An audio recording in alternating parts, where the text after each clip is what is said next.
hopefully we can spend the next hour and a bit going over some things with the skits, and we'll get started. So for those of you who have not been on these before, my name is Neil McMahon. I'm the Regional Director for Lottieland region. I've been involved in DI for about, I think, 11 years now. Managed teams most of those years. Still do actually currently manage a high school team of juniors, and love every, no, I shouldn't say I love every minute of it. I love most every minute of it. But do love this program quite a bit. And with me is Dick Penny, who is our California State Affiliate Director, and obviously here to answer questions as we go. So just real quick as we get started, I will be running through kind of information here on the WebEx. You can ask questions through the chat feature. I will also be stopping here and there throughout the program to kind of give you guys an opportunity to ask questions. And I do encourage you, if you've got something that doesn't make sense or you want to know something else that we're not covering here, definitely please bring it up, and hopefully we can have a little bit of a discussion as we go along here. So with that said, okay, before we get started, I just want to add one thing. Instead of using the chat, please use the questions window for questions. That's right. Yep. Thank you, Dick. All right. So let's get started. So tonight we are talking about creating, working on your skit. Kind of titled Creating an Effective and Fun to Watch Skit, because I think those potentially are two different things. Having an effective skit is one thing, having a fun to watch skit is another thing, and you could have a very ineffective fun to watch skit, and you could have a very effective not fun to watch skit.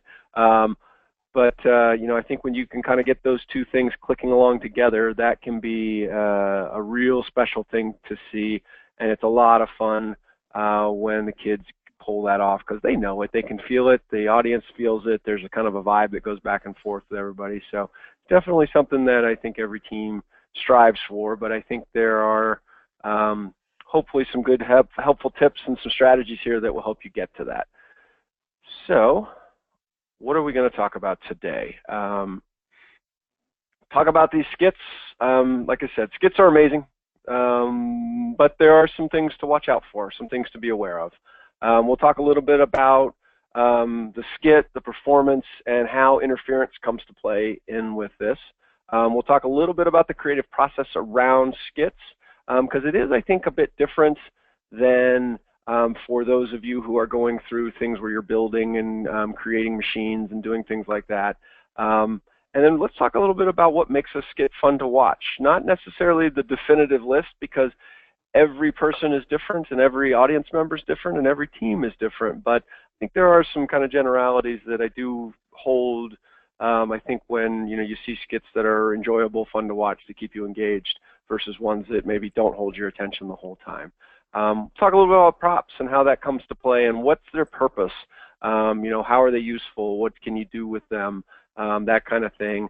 And then I want to talk a little bit about boundaries and good taste, because I think this is one of the most difficult areas for team managers to, what I would say properly engage, because I think you do run into a potential of interference around here. And so I'll give you some things I think that I've found that are pretty tried and tested that do work pretty well. And then just some general ground rules as we finish this thing up. Hopefully just a couple kind of things maybe you can post up on the wall, or some things you can take to heart that I think will help, kind of help work through this thing as we go. So that being said, let's go ahead and get jumping in here. So as you're talking about kind of brainstorming and creating skits and what you're working at and just the overall sort of general construction of a skit and moving into this and moving through this whole process, we all as teams have to do performances. It's at the, it is the central piece of every single challenge that you have, no matter what you're doing, whether you're doing technical or scientific or improv. They all have a skit. They all have a performance that has to go. And it really is the way that the team gets to kind of create their identity, create their expression, and kind of do this stuff. And it's really the engagement that they get to, connect with the audience. And so it's important It's fun, and you kind of see here that these things are, they are the way they express their creativity. They're exciting, they are fun to watch, and they're really a chance for these kids to shine. But on the flip side of that, and these are things I think that everybody, as you go through this process, should keep in mind, that while they are amazing expressions of creativity, they can be very confusing to watch sometimes, because these kids have such wonderful ideas. I think sometimes they don't realize that the people who are watching have never seen the skit before, for the most part. Certainly there's some parents, and you as the team manager, you know the skit frontwards and backwards. But just know that, kind of have them, there's something just to kind of keep in the back of your head and to keep in the back of their heads, that the people watching it have never seen it before. So that's important as you kind of figure out how you're going to tell your story and what's important to the story and those kinds of things. They're exciting, but if they're not done really right, they can be really boring to watch sometimes. And so we'll talk about how you try and avoid that pitfall, and how you try and kind of keep the dead space out of it, and how you kind of keep the action moving and different things like that. And they're fun to watch. But if they're not built properly, not only can they be confusing to watch, but you kind of lose track of the action, and you kind of lose track of the plot. And if you lose the plot at one point, it kind of gets hard to pick it back up. So, the continuity of the story and everything is really important to watch. And like I said, it's a chance for these kids to shine, but also keep in mind, depending on the personalities, depending on the age, is it can be really scary for these kids to perform. That whole public speaking thing, that whole, getting up in front of people can be terrifying for some people. Some people take to it naturally. They are definitely, they are, born to it. They love it. They thrive on it. Not all kids do. So keep that in mind as you're kind of pushing the team along and you're creating stuff and you're helping them with this. Just keep these things in mind, that for everything that makes these skits wonderful, there's a flip side to all of these things that can really hurt the effectiveness of it and enjoyability of it for both the audience and for the kids, as you go through things. So definitely kind of keep that in mind. So as we're going through this, and I know I have a portrait of a couple of you there on your cams where you've heard me talk about interference before and you're just tired of it. But this is important stuff to kind of make sure that we're all trying to keep a level playing field. So just like everything else that you do in this program, your job is to teach. It is not to direct. It's not to control the ideas. It's not to control the workmanship, the things that go into it. It's your job to teach them and to, question them and to get them thinking about things and to get them to analyze things and really kind of build those skill sets. So I think when you come to a skit, it's important to don't allow them to limit their scope of what they want to encompass in their story and what they want to do and how they want to approach it and who they want to be and what their characters are, those kinds of things. We'll talk a little bit more about that later, but definitely get them thinking, get them kind of outside that box, and you do that by asking questions, and just tons of questions. As they're coming up with ideas, it's ask them the why questions, the why not questions. How is that going to fit? What's the purpose of that? What are you trying to tell the audience with this piece of the story? Who are the characters? What are they doing? You just constantly you almost just exhaust them with questions, and that forces them to think about what they're doing instead of just slapping a bunch of stuff up on the wall and then kind of shimming it all together and seeing what happens. And I think when you do that, you stimulate different kinds of thinking. And so that's really the first part of this. It's all about the creative process. I don't think that varies tremendously from the other pieces of working together in IC and different things. You're really just trying to drive them to come up with different ways of looking at things. And we'll talk about some things that are good ways to sort of stimulate that. And then don't forget, document their ideas. That is definitely within your scope of what you can do. It is not interference to scribe for the team. My kids are juniors in high school, and I still scribe for them. I don't want them worrying about writing stuff down. I'm worrying about them thinking and speaking and coming up with ideas and spitting stuff out to the group. And I think the writing piece can slow it down. And I know they don't remember stuff. I know no teams do. You could have a kid with an idea, and literally 5 minutes later, he won't remember what he said. Someone would say, yeah, because we were talking about that. Do you remember that? What? you just said you were talking about, the character. Oh yeah, I did. I don't remember what I said. So you got to write it down. Keep them going. It helps keep the focus. It helps, when things are up on a board, to kind of direct them and help them focus, because sometimes there's so many ideas, it can be really hard to pull things together. And through that process of asking questions, it really is a good tool to encourage everyone's contribution. Sometimes you have kids that maybe run over the top. Sometimes you have kids that just want to sit back and sort of let it happen. So you can just bring it up. Hey, hey, Bobby, what do you think about that? Do you have anything to add to that? Do you have another idea? What do you want to do? Hey, why don't you let her talk? Hey, why don't you let him talk? These types of things. So I think that those sort of things, just getting the juices flowing, getting them talking, it's a good way to sort of start this dialogue, and it helps you to use the other tools to really drive them to that solution. Because with skits, I find that the teams will come up with either general themes very quickly, but then there's no meat to it. There's nothing to it behind that, and they have a hard time making that jump, or they have lots of little things that they want to do and they want to be, but they don't tie it together particularly well. And so, this brainstorming activity can really help get enough material up on the board that, they've got something that they can work with, and they can kind of carry that along to what will be a great story. So that's your job, but obviously, while this is similar to everything else that you do, the one cool thing about the skit is that the laws of physics and the skill sets of building and creating don't really apply.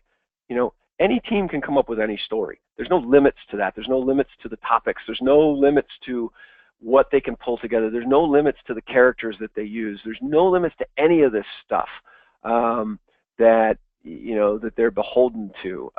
Certainly there's limits to creating costumes and building props and things like that, but there's no limit to the characters and the story and things like that. And so from that perspective, you literally are limitless. You can really get these things going, and you can take all of this stuff. Then the challenge becomes getting all these crazy wild ideas and putting them into a clear, concise story that fits into the time frame. That's where the challenge comes, is that you have to kind of focus in on that stuff. So once again, some of this is a little bit of a reminder, is all ideas are good in some way. Even the disconnected ones can be, a little bit frustrating because they can sidetrack the conversation, but they're not bad ideas. There's things in them. So keep that in mind and keep them talking and, opening their mouth. And when you're brainstorming about, maybe you have your general plot down already, and the kids already know what they want to do for the story. Well, who are the characters? And maybe you got one or two characters. Okay, we need some more characters. What are the characters? They may come up with people. They may come up with animals. There are many more characters besides people and animals. There are inanimate objects, trees, tables, grandfather clocks. There are things that are even more sort of ethereal than that. Characters like the wind, like an idea, a common cold. These are all different characters, and so make sure that you are, kind of driving that to them. That don't get stuck in,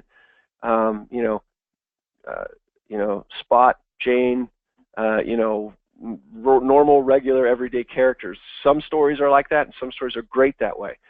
Other stories are not like that, and they're silly, and they have crazy characters, and they're fun to watch because the characters are interesting.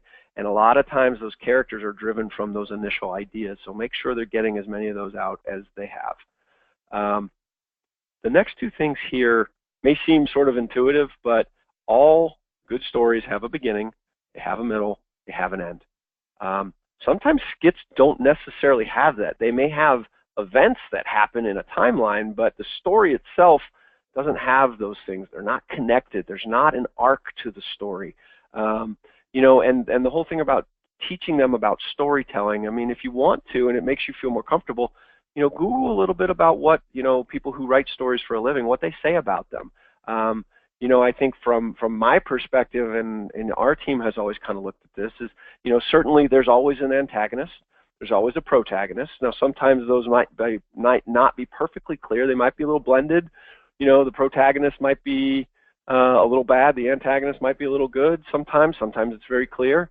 But then there's always a story arc. Something happens. There's always a conflict. There's always a resolution. They don't have to be obvious things, but those certainly happen. Those are what engage the audience in those characters, and creating that story. So before you even begin, or as you go through this, make sure you're reminding them of these components. Like, you got to tell a good story. That's definitely something. Some of the ways that the stories also can get layered and get interesting as you're starting to build these things out. Talk about the value of kind of juxtaposition. Other ways to look at this is putting normal things in abnormal situations, taking historic characters and putting them in strange situations. A perfect example of this is one of my teams a couple of years ago took William Shakespeare and put him on a desert island with a bunch of monkeys. And he had to write a play before he could get off the island. It was a very strange, kind of weird thing, but the kids were very clever and very careful about making the story clear, concise, obvious. It was easy to follow, and it had a really good arc to it, and so it worked. Those are different things. Telling a story from the point of view of things that we wouldn't normally tell a story from the point of view of shoes. I've seen skits where the fruit in the refrigerator is the characters, and they're telling a story from inside a refrigerator. Lots of different things like that. There's an endless number of combinations, but make sure that the kids are thinking about these things. So when you come up with a storyline, what is the point of view that you're going to tell the story from? What's the time period? Do you want to put it in a different time period? Does putting it forward or backward in time make it more or less interesting? Or does it matter? Just make sure you're asking these kinds of questions so they're thinking about those things, because some of these possibilities they may not even think about. But if you start them in this way, kind of from the generalities as they're forming their ideas, then they start to think about, hey, what if we look at it a little differently?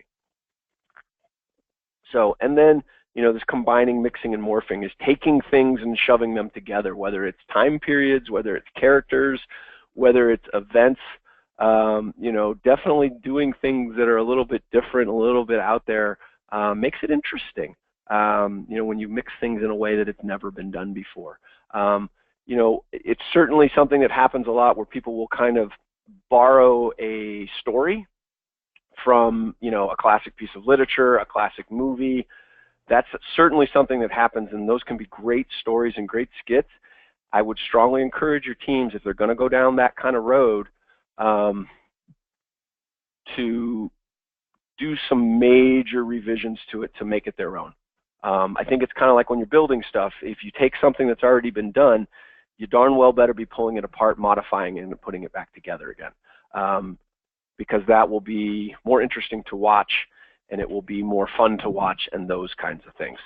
And then as they're going through this and they're building this, challenge them as to why at every turn. One of the exercises that our team usually winds up going through is, once they've got the skit together, certainly not finalized, not polished, not practiced, but they have the good solid storyline with the details and the characters and a little bit of the dialogue kind of put together, is they will go through it and they will dissect it scene by scene and go, what's the purpose of this scene? Why are we even doing this scene? What does it add to the story? What are we trying to tell the audience? And they're very critical about things. And they'll go through it, and I'll ask them tons of questions about these things, like, why do you have this character there? What are they doing?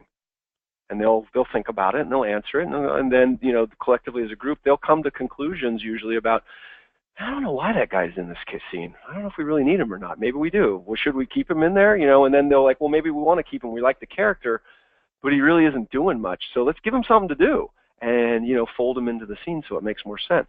But always be challenging them that, why is this person doing that? What's their purpose? I don't, maybe it's confusing. Say, can someone explain to me what this piece of the story is?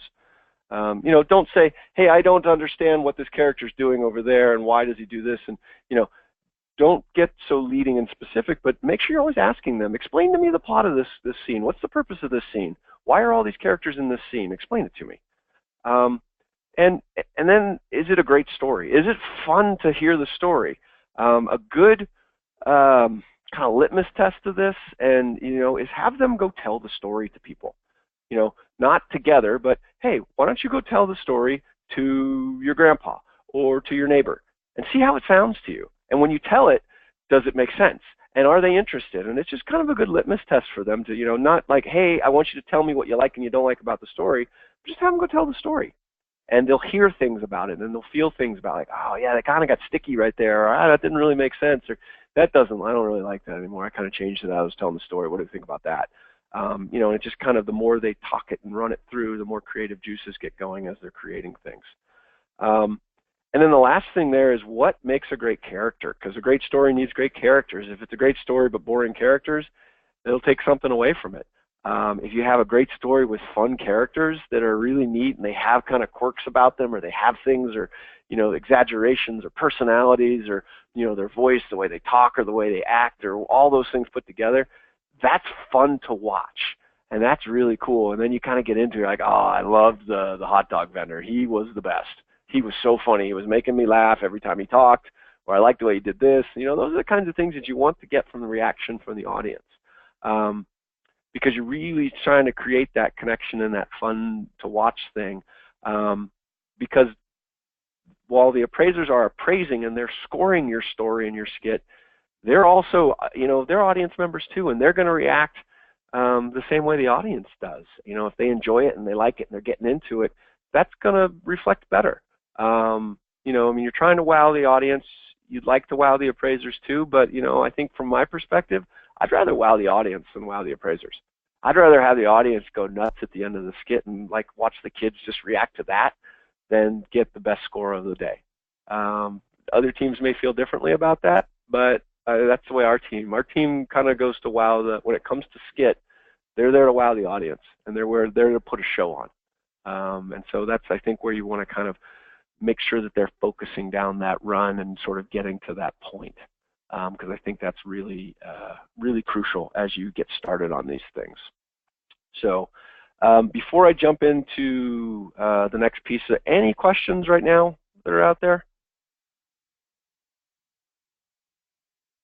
Dick, anything on the question line? I don't see anything. All right, we'll keep going then. What? So something to add? No. All right, okay. So on this particular one, this is a little bit more of sort of the tactical stuff. This isn't the creation. This isn't the ideas. This is stuff that they can sort of pay attention to, and they can practice, and they can get better at. Is the storyline clear? A great story is great, but if it's not clear, and some of the things that can get in the way of a storyline not being clear are certainly the things that are below, but I think also as important is your story simple enough to follow? Keep in mind the audience has never seen it. It's only 8 minutes long. It is a lot of time. You can get a lot done in 8 minutes, but you can't get that much done in 8 minutes. And so make sure that it's clear, make sure as they're going through that questioning, does each scene connect to the next scene? Does it all make sense? And does it take you somewhere? And as an audience member, am I going to be able to follow you when you go there? And so things that are important to help reinforce that, first and foremost, can the audience hear the actors?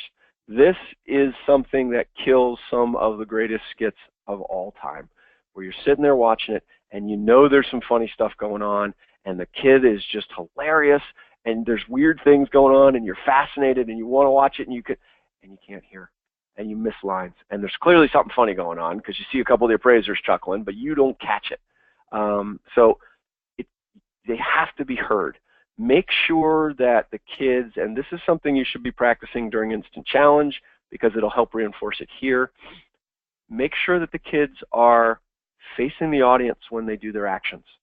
Make sure that they're talking to the audience, not to each other. These are certainly kind of some acting skill points, and there's a lot of different helpful tools out there if you want to sort of give them written stuff to help reinforce it. But talk to the audience, and don't talk to the person in the front row. Talk to the person at the back of the room.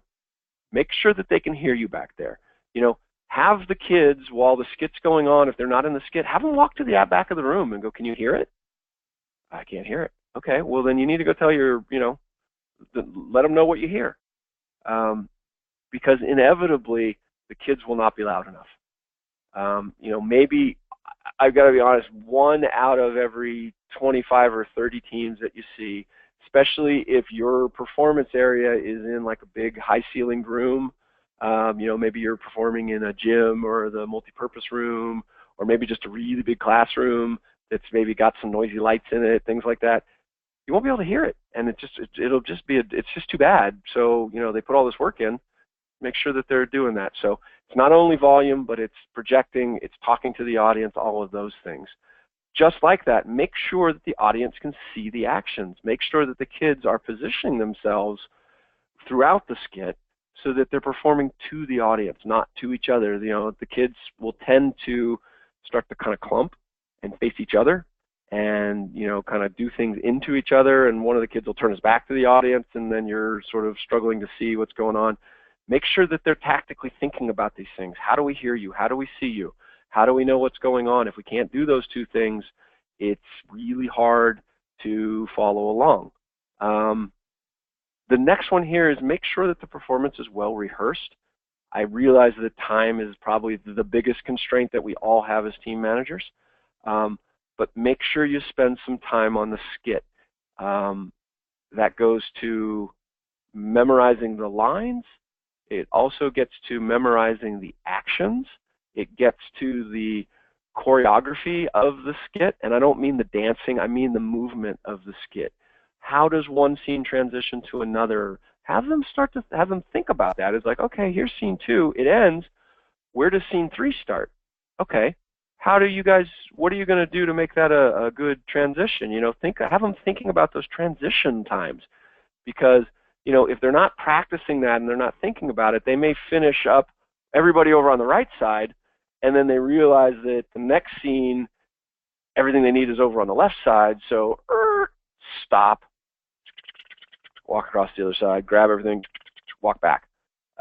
Whereas if they had just thought about it and just ended the one scene to the other side, or they had dumped the props on the other side, scene 2 ends, scene 3 begins.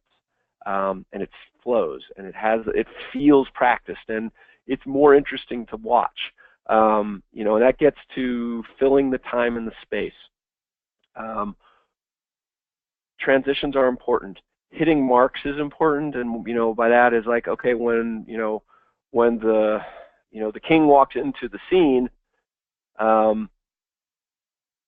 somebody else should be doing their thing, and everything should be kind of flowing together. Make sure that they're thinking about those things and they're practicing that, so you don't have these awkward gaps, not only in the transitions, but in that. The other place that I would say 3/4 of the teams at least have a really weird, awkward stop in the very beginning when they say go. Usually that's around setup. Usually that's around, kind of getting things going, getting your props in place, getting all these things. Have the kids think about that. And usually in most stories, there's a way for one kid or two kids to start the performance immediately. So they basically go from the launch zone and they walk out to the performance area and they start right away within 2 seconds. And everyone else kind of gets going and does the setup. That way you've got some continuity and people aren't sitting there waiting for the setup and the start, because the start kind of is, people are all energied, the announcer's kind of getting everybody riled up, hey, the teams are ready, woo, crowd's cheering, the kids are cheering, and then it goes for 30 or 40 seconds with nothing going on except them moving props around and setting stuff up. And some of the kids at that point usually kind of standing around when they could be doing something. And the kids are creative. They'll think of something to do, even if they come out and just tell a couple of jokes while it's getting going, or, whatever, anything they could do. But make the use of the time. It's definitely something that's good to do there. And then as they're getting towards the end, if something has to happen or things need to be done, make sure that things are done and that the skit's kind of going at the same time. And then when everything's done, it's done, and you don't have these sort of weird times where the skit sort of dies off and there's still actions going on, or there's still that something has to go or something needs to be done. Make sure it all kind of flows together, and try and have them get that so that everything kind of comes to a close at the same time. And then for those of you who might be new on the line, when the teams are done, they usually will call time. That way the judges know that it's done and that they can, that it's over. Sometimes it happens where the teams just sort of putter out and the skit just sort of ends, and it's like, we're, we're done? We're done. Yeah, we're done. Okay, you guys are done. Great job, and then everyone's, but so, make sure that they need to take the audience into consideration as they're building this thing from the start all the way through to the finish. Filling that time and that space is really going to be, that can go a long way to improving the quality of any skit. And then the last one here are the actors well suited to their roles. This kind of gets back to that question that, performing in front of people can be really scary to some. So you want to give every kid the opportunity to shine and to be the actor and do those things. And I think some kids, can use a very gentle push and the opportunity, and they will embrace it and they will take it. But some kids won't. So this is something that's going to be kind of your call to either encourage them or help them, and also to keep in mind that for the kid that's not the one that wants to be the actor and he or she's just not into that and they're scared to death, maybe that's the kid that has the character with no lines. Maybe they're wearing a costume that they can kind of hide behind. Maybe they're moving props around and they have a few, they're in one scene in the play. Take those things into consideration so that you don't create a negative for one of the kids, and gives them all a chance to sort of excel and feel like, they all need to be part of it and they all need to be contributing, but you don't want to give some kid too many lines that's not going to be able to do it or doesn't want to do it and really wants to sort of sit back. So, make sure that they're thinking about that, and that, you're sort of staying aware of that. You don't want to tell them what to do, but, you can certainly have them thinking about those things and, who's interested in doing what, and, have them talking about those kinds of things so that they get into the right roles in the right places as they go. So let's talk about props, because props are fun. They have to make them, usually, not always. You can take things, I'm sure you've seen it in your instant challenge practices if you've done any of that, where, you do a skit where there's, 4 or 5 silly things and they've got to make stuff out of them. That's certainly one way to do it, but the props are there regardless of where they are, what they are, how they make them, where they come up with them, how complicated or simple they are. They're there to help enhance the story. So kind of like the story itself is ask the why. What's the purpose of this prop? Do we need it? Is it a need to have prop, or is it a like to have prop? Because one of the things that you'll find as we get through these next weeks that will start to disappear way too fast, is that you're probably not going to have time to make every prop and every costume that you want to make. And so have them kind of prioritize these things, and so that they get to the ones that are really important, and then they can get to the ones that are important, and then the ones that would just be fun to have as they kind of move down the road. But keep them simple. I think sometimes teams will go over and above creating props. Now, certainly some teams will use props as side trips. And so somebody who maybe has a particular amount of skill in some particular area might do something that's really, really extraordinary and, eloquent or, very detailed or whatever, and that's great. But for the most part, keep your props simple. It'll make it a lot easier as they go to use them and they practice. And make sure they're thinking about durability. They're going to practice with these props, and they are going to beat the snot out of these things. Props get thrown around, they get slid on the floor, they get knocked over, they get stored, they get beat up badly. And so as they're building them, make sure that they're thinking about that. How's this going to hold up? Is that going to be strong enough? Do you need to do anything to, to strengthen it? Just so they're thinking about it. Now, they may say, no, it's fine, it'll be good. And then that is what it is. But make sure that they're thinking about those two things: simplicity, the simpler the better, and durability. those are going to be key items as you build these props. You'll be glad they're durable later on, because what will happen as the weeks go on, especially if they make it past their regional tournament and they go to state, that's more practice, another tournament. Some of these things that get to these tournaments are just ratty-tatty and just have been loved to a place that is makes them almost unrecognizable. So definitely keep that in mind. So the props themselves, make sure that the kids are thinking about this, and this is kind of one of these areas where I think you can spend some time before they start to come up with the prop ideas. And the props are there to do one of two things. They're there to focus action, or focus on something, or they're there to distract from action. When I say focus on action, obviously, if somebody's dressed up as a plumber, they can take a huge plumber's wrench and carry it around. You're going to know they're a plumber. You wouldn't even need to wear a costume. If you're carrying around a plumber's wrench, that makes you a plumber. And so sometimes a prop is a costume. Sometimes it's a way to focus. If there's an action going on, like you want somebody to be riding a bike, and the prop is the handlebars and the front wheel.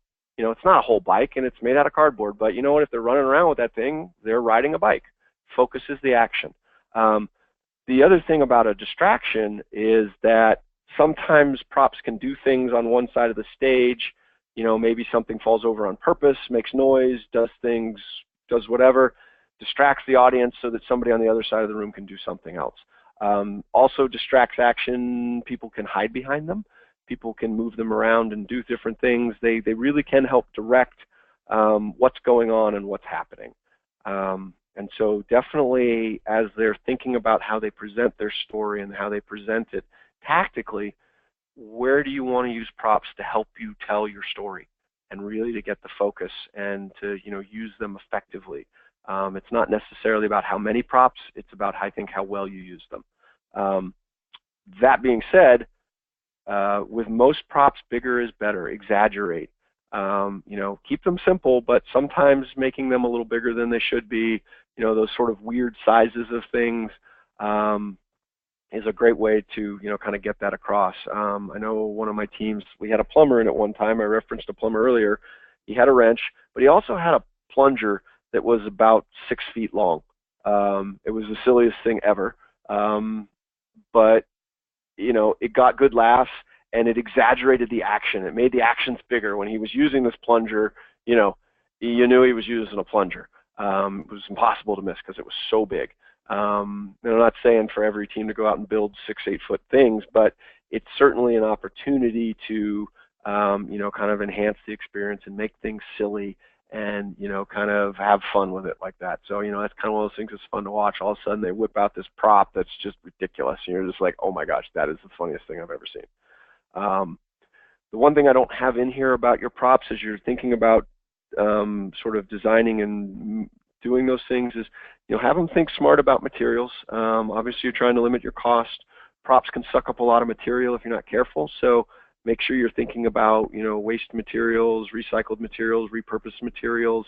They go a long way in your props, because a lot of times the prop, you're not going to see all of it, so it doesn't really matter what's the support structure of it or what there is in it, as long as it looks right from the outside. It's a good opportunity to use a lot of different kinds of recycled materials. And then the last couple here is they need to be thinking about, before they start building, is how are these props going to stand up? How will they deploy them during the skit? How will they move them? If something needs to stand up on its own, how's it going to do that? And make sure that those sorts of things, that kind of gets back to durability and functionality, make sure that they're going a little bit past what they think they ought to have with those things. Because, the way I always told my kids, especially when they were little, is it's probably never going to work as well as you think it's going to work, so build it better than you need to. If you think you only need a little bit of extra support on both sides, chances are you're probably going to need twice as much. So why don't you just take what you want and then just go back, go past that when you're designing, when you're building, those types of things. And then this one is kind of for you as the team manager. the kids you need to get them to think about how are we going to get these things around, because you may be practicing in your garage, but sooner or later you're going to have to put it into a vehicle and you're going to have to take it to a tournament. We have done this a couple of times before we finally got smart about it and started realizing we have to think about this in the design phases. If you're building something that's particularly big, will it fold? Will it break down? Will it get smaller so that we can get it into a minivan or the back of a truck and move it around? That's going to be important. And when you do that, will it sustain? Will it travel well? And if it's not going to travel well, what can we do to it to make it travel well? Because some props they're just flimsy by nature, and so is there some sort of reinforcement you have to build with them? And so have them thinking about that. And then the last one that you see here is 30 by 76. I don't know if anybody knows what those two numbers are, but in the rules of the road, the minimum door size that you should plan for is 30 inches wide by 76 inches tall. That is the minimum space that any tournament has to provide to a team to get through to a performance area. And so be careful when you're building. That's one that you should just put up on the wall on a piece of paper or remind them every time they're building. Don't forget, look in the rules of the road, 30 inches by 76 inches. Whatever you build, going to have to fit through that opening. And I've seen it happen where a team is tearing something apart 5 minutes before their performance because they built something that was too big and it wouldn't fit through a door. That's just not a good thing to be doing right before your performance. It's stressful as all get out, and it's not really fair to the kids. So make sure that you're thinking about these props, not just about what are they going to do, how are they going to enhance the story, what's going to be their focus and their purpose, but then how are you going to move them around, especially if you've got teams that are going to build stuff that's really big. So keep that in mind. Dick, any questions? No questions. Quiet group. Very quiet. You know what? It's only been a couple of days, but it's been a long week. I'm feeling everybody on that one. Absolutely, positively. Okay, well, we'll keep moving then. And I know this means we'll definitely get it done a little early tonight. But so boundaries in good taste. I don't usually like to read straight off my slides and put a whole bunch of stuff on here, but I'm going to read this. This is a direct excerpt from the rules of the road. I think this is an important one to kind of keep in mind. So teams should use good judgment and remember that all performances should be appropriate for all audiences. And all audiences means think about, you've got rising star teams, you've got high school teams, you've got adults, you've got grandmas and grandpas, you've got administrators, you've got lots of different audiences there who have lots of different viewpoints. So as the teams are creating these things, they need to keep that in mind. So further on here, Destination Imagination is a program whose mission it is to teach the creative process from imagination to innovation. In the service of that end, we ask our participants, these team members, to think outside the box and to stretch the envelope, and in so doing, to take conceptual risks. So we don't want these kids to just do the normal. We want them to do something different, something outside of it, something strange, to push themselves. And taking risks is part of the creative process. That's kind of the whole point of this whole thing. But because of that, there are from time to time solutions that involve subject matter and points of view that may be controversial or even offensive to some. I've seen skits that are a little tough to watch sometimes because sometimes the kids will take a very serious path. Some teams will take really silly, funny paths and fun things, and not every team does that. And sometimes those topics are pretty raw, and these kids take things, from a pretty raw perspective sometimes, and so, that can happen. But we do ask that our teams consider the sensitivity of the audience, which can be assumed to be both diverse of all ages, and we also ask that the audience understand that there will sometimes be solutions that they find challenging to watch. If these solutions do not exhibit obvious and intentional poor taste or insensitivity, we must support the right of a team to make such choices.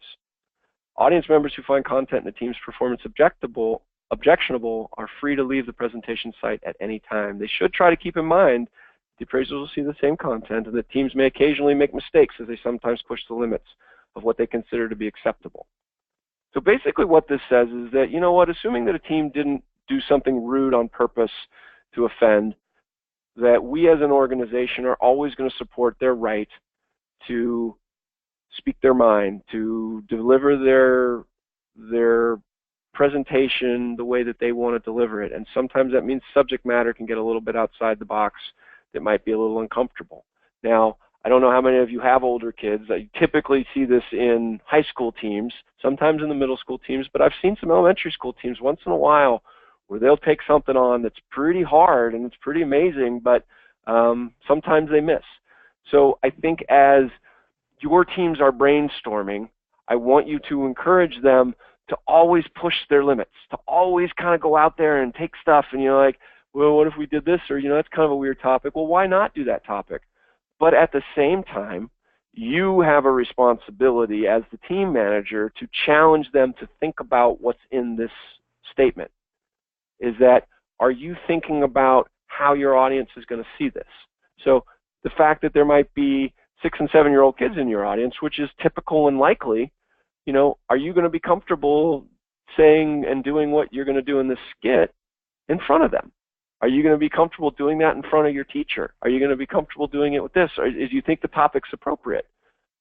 It's up to them ultimately to make that decision, but I think that you should challenge them if you feel that they're getting into places that have the potential to be sort of in that category. And I don't think you should ever discourage them from going into those places unless you know full well that it's either something they don't understand, which is an opportunity to teach them about that topic. I know when my kids were 5th graders, they were doing a skit that involved 2 groups of people, and they were making some references that were kind of old slang to the gay community. And they had no idea that that's what it was, and they kind of built a story around it, and so we sort of had to take a pause, and we sort of walked it through it and explained it to them. I said, that's what those words mean to some people.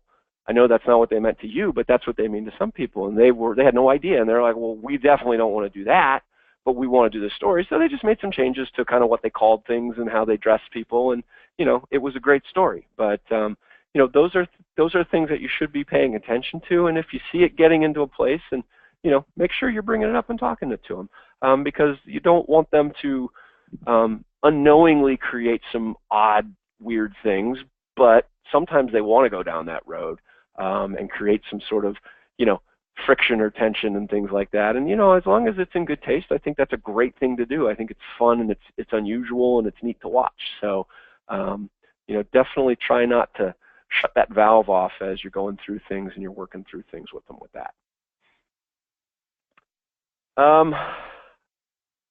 So as you're pulling this all together, hopefully a couple of things here to keep in mind is, honestly, I've given you what I think are some things that help to make skits fun, things to, kind of tactically kind of keep in mind, as you're going through and you're practicing and creating. Every team's going to do this differently from a true strategy standpoint. Some teams will, like I said, will come general and then go down to detail. Some will have a couple characters and build a story around that. Every team is different, and honestly, the kids that are on your team are going to make them what they are, and help them to kind of find that identity. If they are a bunch of crazy, kooky kids that are just as silly as all get out, and they're going to do something that's crazy and silly, then drive them that way. Give them that permission, if you will, to go and be what they are. Sometimes the teams are a little more serious, and it's like, well, gosh, I don't know, can we do that? Of course you can. Why can't you do it that way? So help them realize that whatever they're doing, it's theirs. But you're also part of it. It's your team too. They're in charge of the creation and all of that, but you're also part of it, and you're helping them along that path. And so make sure that you're staying engaged and that you're not just sort of letting them run off and go. Stay involved and keep that thing kicking around. And at the end of it, they're going to come up with something that they really love and they're really proud of. And it's a big deal because, this is what communicates it to the audience. This is what the audience sees. You're the parents on your team, most of them probably don't get to see what they're doing every week and what they're building and what they're creating until it's done.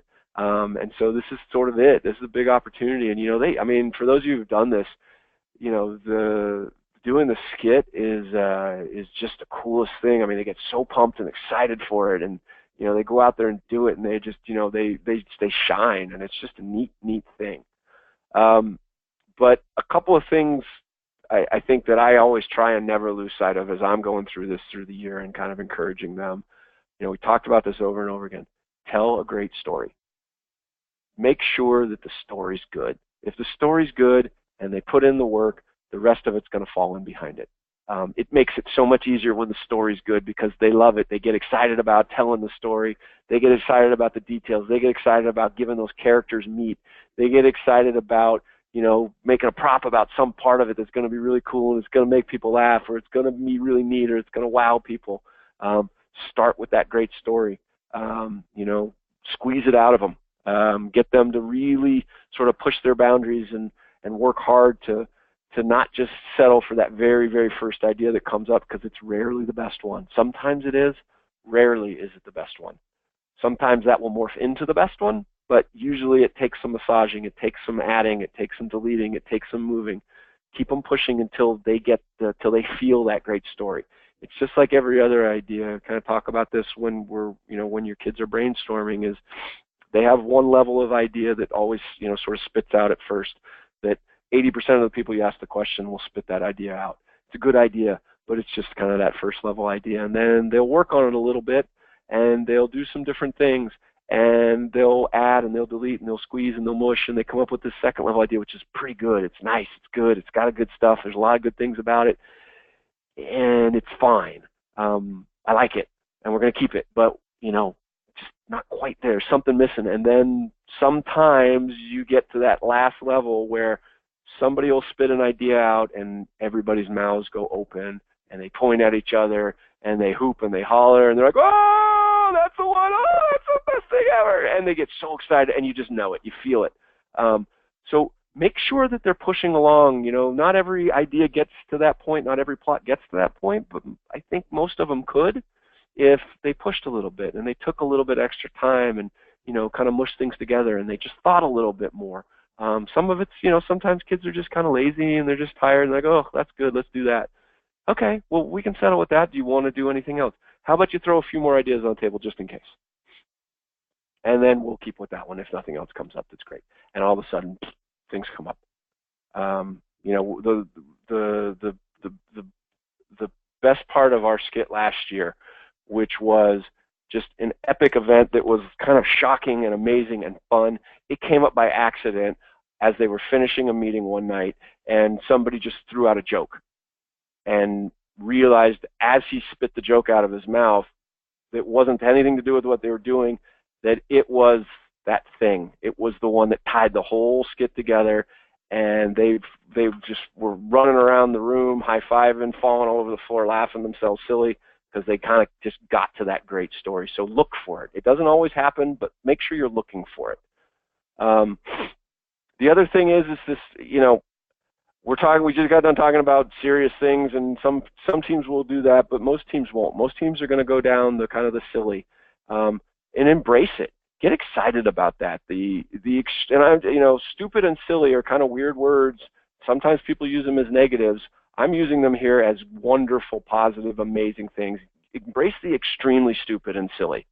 Why can't your team dress up like a bunch of toilets and have a community of toilets that are alive and talk to each other?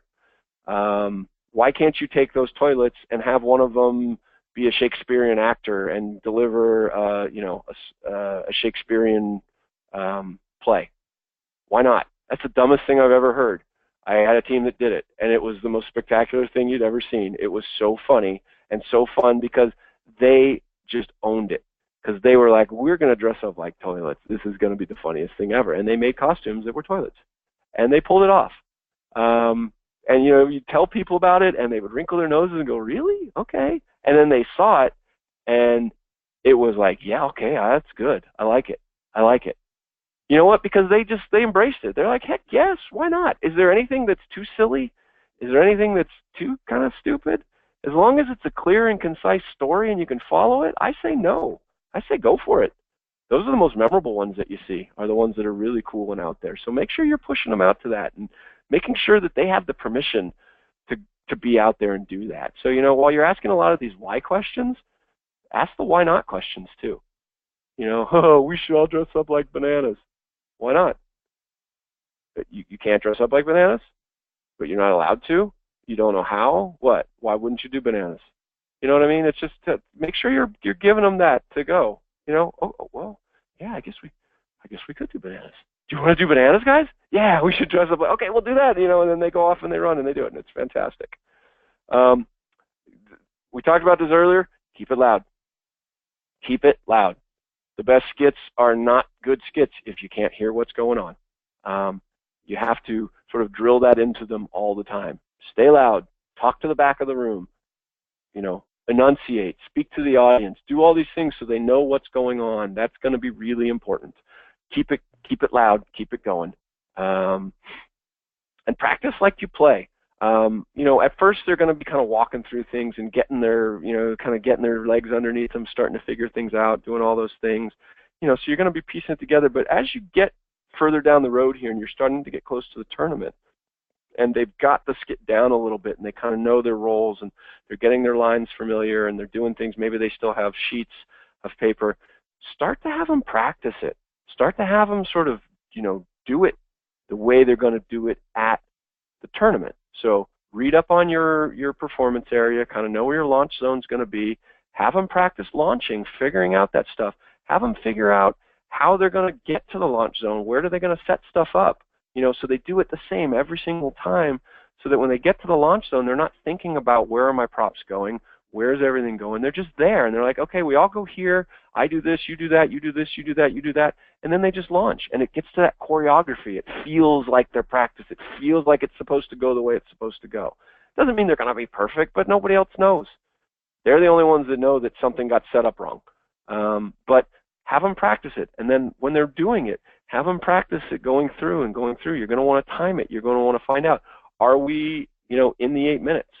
Are we finishing at like 6 minutes and 10 seconds? And is that where we want to finish? And if we want to use up some more time, do we want to put anything else in here? Or are we running to 9.5 minutes? And, that's a problem too. They certainly always run faster at tournament than they do during practice, but usually not 1.5 minutes. So, those are things that you got to practice and you got to, put them into the tournament situation so that they're comfortable with it and they know what's going on and it just feels good and feels natural. Now, the more time you have to practice, the better. I certainly realize that going into a regional tournament, sometimes you don't have the time to practice. I've had teams where we've run through our skit, a half dozen times in total, even with just sort of the rough practices. And so they get a little rough when they're doing that at the tournament. But you know what? That's okay. Just as long as they sort of got an idea what they're doing, as much as they can, as much as you have time for, press them through that and kind of keep them going. And then finally, just the whole thing, don't forget this is fun. Everything about this is fun. If a prop falls down, if a prop breaks, if the costume isn't ready, if it doesn't look the way they wanted it to look, if the central machine piece doesn't work, I know that's disappointing, but get excited, man. This is cool. This is fun stuff. Everybody wants to see you. Everybody wants to see you do well. And the excitement of you is going to feed into them, and then they're going to get that much more excited. Of course, they're excited and pumped, but man, get them like, I love this skit. This skit is fantastic. I can't wait to see you do that in front of the audience. That's going to be awesome. You know what? I love your character. Your character's so cool. That you're doing such a good job with it. Get them excited about it. I mean, it's like sometimes it can be a little bit of a grind. You're practicing. Oh my gosh, we're never going to get done. This is never going to get done. I got things to do. I got to go home. I got to go pick up the other kid at soccer practice. Let's go. Let's hurry up and finish this thing up. Come on, move along. Let's go. Try not to do that. Try and just like get them pumped, man, because they're, even if it doesn't work right, if they're pumped and they're excited, it's going to be a good thing. It's going to be a good thing. So that's kind of what I got. I have one more thing to bring up, and I meant to put this in earlier, and I forgot to bring it up. You are going to, as the team manager, have the skit memorized. You're going to know every line, and if there's songs, if there's dances, if there's things that are going on, you're going to know it all, and it's going to go through your head. And if you're lucky enough, you won't have nightmares and dreams about it where you're reciting the skit. But what you're going to do when you're watching the skit is you're going to probably, a lot of you will mouth the words as it goes along. You're not going to know you're doing it, but you're going to do it. So what I would strongly suggest is when it comes time for tournament, bring some gum and chew on some gum or do something like that, because I have seen teams where the head appraiser will have to come up to the manager and go, you need to stop because you're mouthing the words. And whether you're doing it on purpose or you're doing it to help them, you do it. I used to do it all the time. I bring gum to the tournaments now, and I just chew because it's just, otherwise I just mouth the words as it goes along. So just a little something that you probably not going to realize that you're doing, but a lot of you will do it. So so with that, that is what I've got, Dick. I know we've got about 15 minutes left. So any questions at all out there tonight? I don't want to have to offer up a cash prize for the first question. Well, actually, we now have a group of questions. Outstanding. Okay, the first one: if the kids pause in the middle of a skit or any prop breaks, will it affect their score? You know what? I would say if you are doing, if it is a particular prop that's being specifically scored. So, for instance, you're doing the fine arts challenge, or you're doing the scientific challenge, where there's certain things that you're going to build and integrate into your skit that are actually scored, or the technical one with the stage. If it's something that is overtly scored within your particular challenge and it doesn't work, that will certainly affect your score. If it's a tree that's just in the background and it just keeps falling over, no. You know what I would say is that if your kids allow it to negatively affect your skit, then it could negatively affect your score. The kids just sort of either blow it off or ad-lib it in. A good example of this is a couple of years ago, we had a piece of our skit where, one kid was supposed to come into the scene, and something like that had happened where a prop had broken. And he was over there trying to get the prop fixed because he needed to bring it into the skit at the next scene. And the guy is waiting for him, and the guy's missed his mark, and it's so tick, tick, tick, tick. And the one kid who's waiting is like, man, I sure wish Bob was here. He's always late to work, because they were at work. And, I wish he would hurry up and get here. The guy's always sleeping in. And so he goes for like 3 or 4 or 5 seconds until the kid finally realizes he's going. And then he brings the prop broken, and he basically makes up a story about how he dropped the prop getting into the car, sorry it was late, and then they just sort of like ad-libbed it real quick and moved on. Because it's like, it's a prop, it broke, okay, move on. So no, I wouldn't say it's going to negatively impact a score. It can be very distracting. So I think it's important for you to kind of have conversations with them as they go. It's a great question. It's like, what are you going to do if something falls apart? What are you going to do if you don't have it there? And just to get them to sort of think about solutions. It's like, well, I don't really need that. I could pretend I have one, or, I'll carry it along broken, or we'll make up a story, kind of getting to think about those things. That kind of gets into carrying over things from instant challenge, because in instant challenge, you can give them very direct training and give them very direct, specific instructions on things. And then hopefully as they're practicing IC, they'll pick up some of those skills. And it's that improv, that ad-lib stuff, I think, that comes in real handy as they're doing the skit when things go wrong. Because things do go wrong. Not every time, but certainly sometimes. And so, that's something to kind of keep in mind. Okay, another question. Is it okay to use bathroom words in the skit? Bathroom words? Yeah. Like potty mouth? Yeah.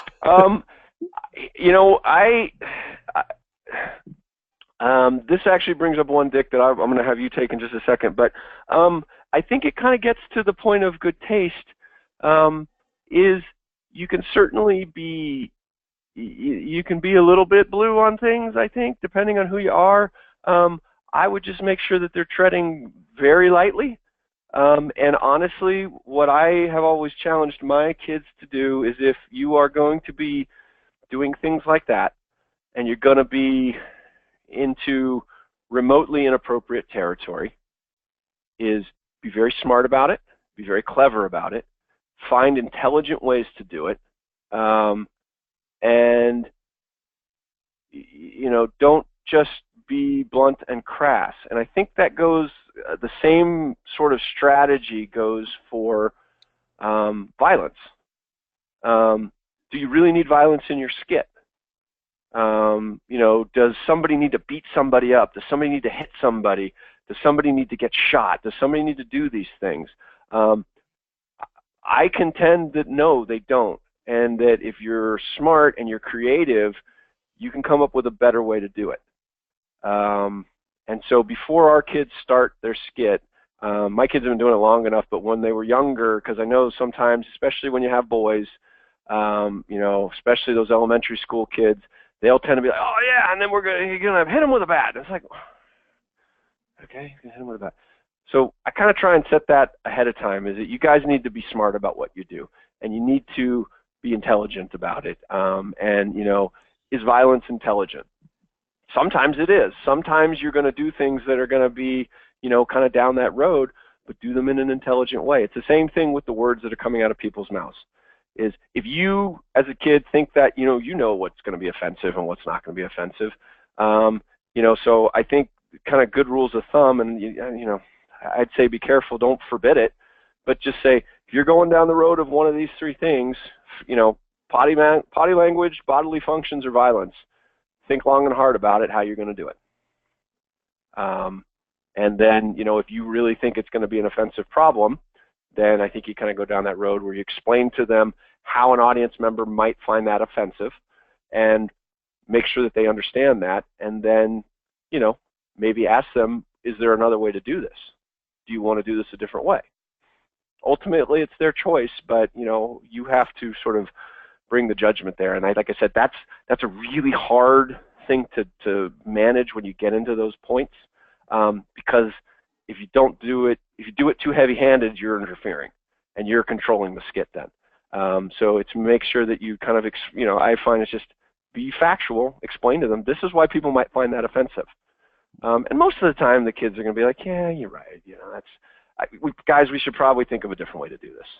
Because, we shouldn't be like that. We don't want to be offensive. We don't want to be that way. But, sometimes they are. I've seen some skits where you're just like, wow, where was your team manager?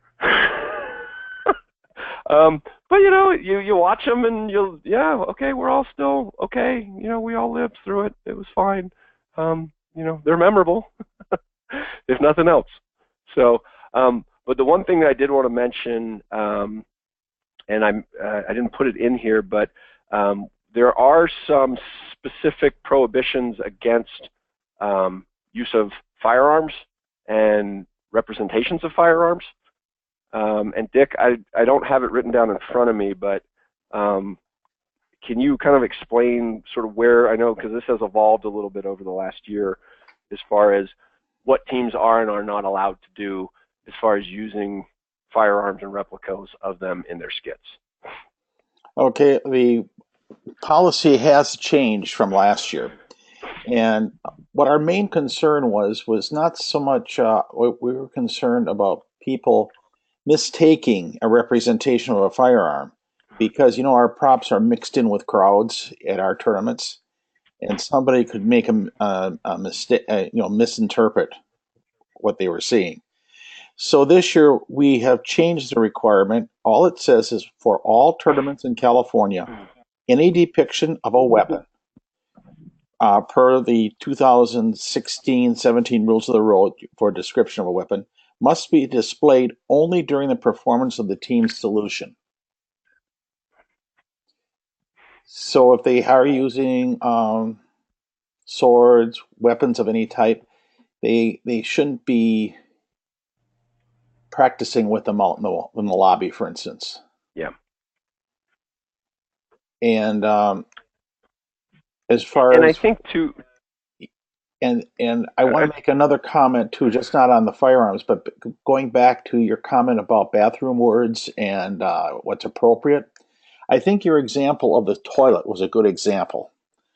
You think of toilet, oh boy, this could be bad news. But it's what they did with it. You expected that, oh, this could be bad, but as it turned out, it was something totally different. Now, who would expect someone spouting Shakespeare while on the toilet. I mean, Yeah. they took it comedy. Sometimes you can take certain words and the way you use them, it becomes comedy. But you have to be very careful with it. And like you did, what you mentioned, you have to be really smart. Otherwise, you'd get yourself into a real big problem. Yeah, push the kids to better, I guess Yep. is a way to put it. Hmm. I mean, anybody can say a bad word. Um, Anybody can say something that's, a little veiled reference or something, a little double entendre, that type of thing. And, it's like, oh, that's good. Yeah, it's funny you said that. I get it. You're referencing, something, poop or whatever. But, you know, be smart about it, I guess, is just the good answer there. Push them to be better, push them to be funnier. You don't have to eliminate the topic, but just get them to do it in a way that's not offensive. Yeah, and then this same person had a question about, or like words like stupid, idiot while acting out. I think that goes with the same. Yeah, I am not a personal. I know it's not a prohibition, But yeah. but it, and I mean, unless there is an absolute need for those kinds of words, and there are situations where I think those words are a fit and are necessary. For instance, um, I recall in a skit from Globals a couple of years ago where the skit was about bullying, and the scene was the child was being bullied, and there were some mean and hurtful, nasty words like that were screamed at the child as part of the skit, and in that kind of situation, yeah, it fit. Um, but if it's just like, oh, you're a stupid idiot, it's like, well, yeah, I mean, you can use them. The kids can use them, but do they really need to use those? Is there a better way to say what you're going to say without using you know, these very low end words? Um, I mean, I've kind of always challenged my kids that you're better than those words. You're better than that potty humor. If you're going to do that potty humor, get it better. Make it funnier. Be smarter about it. Layer it in. Work it in somehow, but don't go straight ahead like that because that's too easy. It's just that's lowbrow. So I don't feel that there's a place for it, but I don't think there's a prohibition for it. And honestly, Dick, I would say I don't think that a set of appraisers would you know deduct points because your kid said stupid idiot. So I think that's more of just a personal preference for a lot of us. There's just like to see it not be used. Well, it could also, if you're appraising a particular part of the skit, how this something about creative use or creative something like that, and they heard usage of that type of word, they would wonder how creative that is. They would, instead of Yeah. giving, they might lower Yep. points. Right. Yeah. Okay. The next question is: while playing historical moments, can they show fighting with swords? And I answered that yes, they can. Yeah. For Yeah. three, What I recommend with weapons, if you're gonna use weapons, have them use exaggerated ones. You know mhm, what I mean? Like, don't yeah. make a authentic looking broadsword. Have them make something out of cardboard that's like 3 feet wide and 2 feet long. It's all stubby and funny looking, or it's pink. If you have to work a sword fight in, kind of soften up the edges of it a little bit. We had kids that there was some sword fighting going on in one of their skits once, and they were actually sword fighting with their neckties. They were like clip-on neckties that came off, and then they were sword fighting with them. They look just like swords when you pull them off and hold them. So yeah, it's like that worked. Mhm, But it wasn't sword fighting; it was necktie fighting. So it was, soften the edges of it a little bit. It's creative. mhm. Okay, then another question was about three-peats this year. That's the improv. They have a limited time to plan and present their in 2 minutes. He's wondering if they should be, timing them during their practices. Absolutely. The kids need to get a sense for how long the time is. If they don't practice it, they'll never know. I think that as you watch teams that, instant challenge is one of those things where teams that practice a lot of instant challenge, they start to get a sense for how long a 2-minute skit is. They get a sense for how long a 3-minute skit is just because they've done them.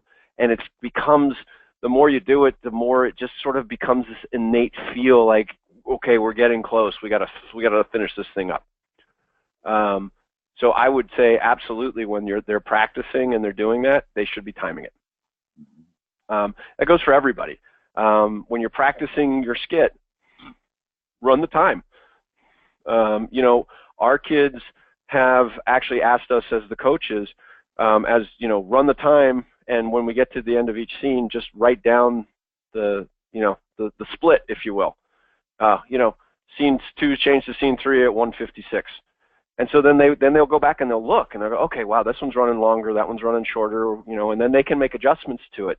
So yeah, time them, run the time for them. To me, writing times down is like scribing. You're not doing anything other than just writing something down that's happening. That I don't think is not remotely interference. I think that's just being the coach. So definitely time them. Okay, and that finishes the questions. 1 minute over. Okay. 1 minute over. Wonderful. Well, I thank everybody for your attendance. I hope everybody is doing well. I know that these first couple weeks of January, for every coach, for every team, gets a little bit scary because you're starting to see the tournament out there on the horizon and there's a lot to do. I have the same feelings. I've been doing this for 11 years and I still get this way.